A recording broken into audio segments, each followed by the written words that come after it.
Seriously, dating is like buying a computer. It is. Well, think about it. You want one with great features, performance, compatibility, reliability, and most of all, no viruses.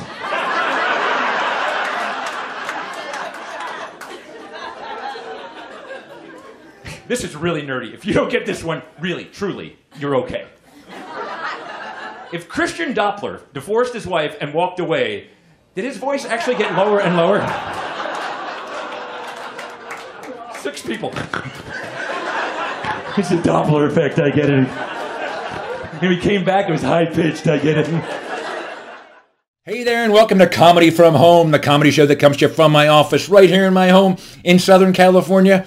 I am your host, Don McMillan. Thank you for joining us today.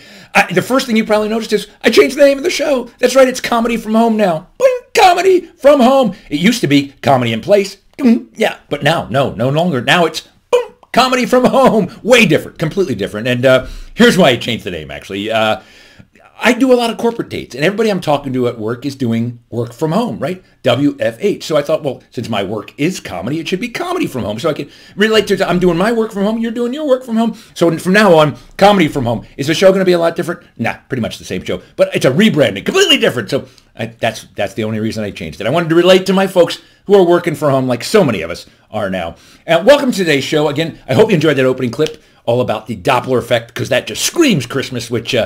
No, it doesn't really. But today's show is all about physics and Christmas. And how is that related? You say, well, physics actually saved Christmas for me. And here's the story. When I was a kid, just a really young kid, like 8 years old, I knew about physics. I knew about the laws of physics. I was pretty nerdy. And I thought to myself, maybe Santa doesn't exist. I mean, how does he visit all the kids in all the world in one night? How is that possible?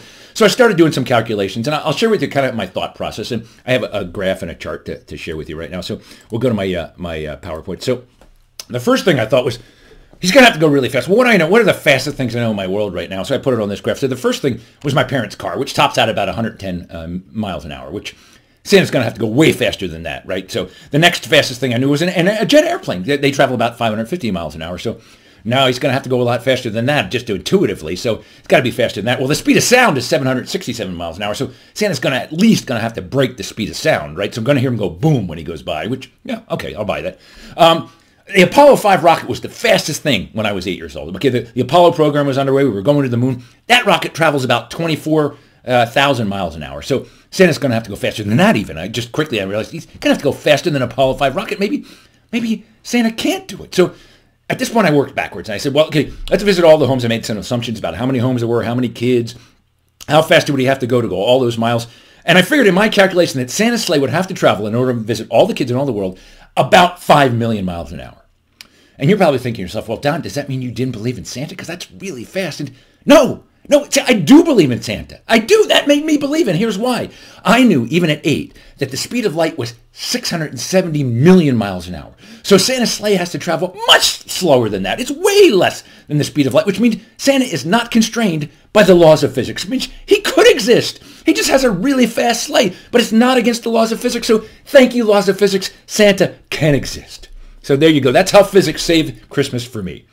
Now, if you enjoyed that comedy bit right there, well, join me, because I'm doing a special show, Christmas with the Nerds, and 3 of my nerdiest friends, Steve Bruner, Jackie Kashian, and Kasha Patel, are going to join me at the Nowhere Comedy Club on Saturday, December 19th at 9 p.m. Eastern Time, 6 p.m. Pacific Time. It's going to be more nerdy comedy, just like you just saw. Physics, Christmas, chemistry, computer science, IT. It's going to be nerdy. It's going to be fun. Please join me there. Tickets, just go to nowherecomedyclub.com and you can order tickets now. In the meantime, I got another clip coming up for you from a live comedy show. It's another physics bit. It's not a Christmas theme bit, but it's physics, and we all love physics, and physics to me means Christmas, thanks to my calculations. So until next time, have a great day. Keep laughing. Here comes your video. So here we go. This is actually a joke I wrote several years ago. I was hired by the American Association of Physicists. Yeah, the dream gig for any comedian, right there. And this is a true story. It's like 1991. I was hired to play their annual convention, and they said, "Can you make physics fun?" And I'm like, "Well, there's a challenge." So I wrote what I believed at the time was the first physics joke. And here you go. And Adam walks into a bar. See, that was enough for them right there. They were like, "Oh my God, that's funny." And Adam walks. Adams don't walk. They're very literally could not see them walk. And they travel in discrete energy levels. There's no walking. This guy's crazy.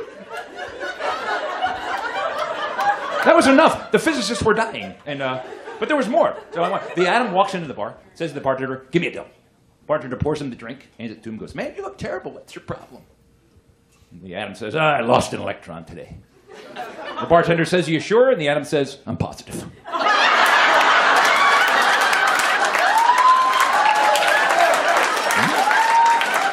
Is that not a great physics joke? If you play a physics convention, please feel free to use it.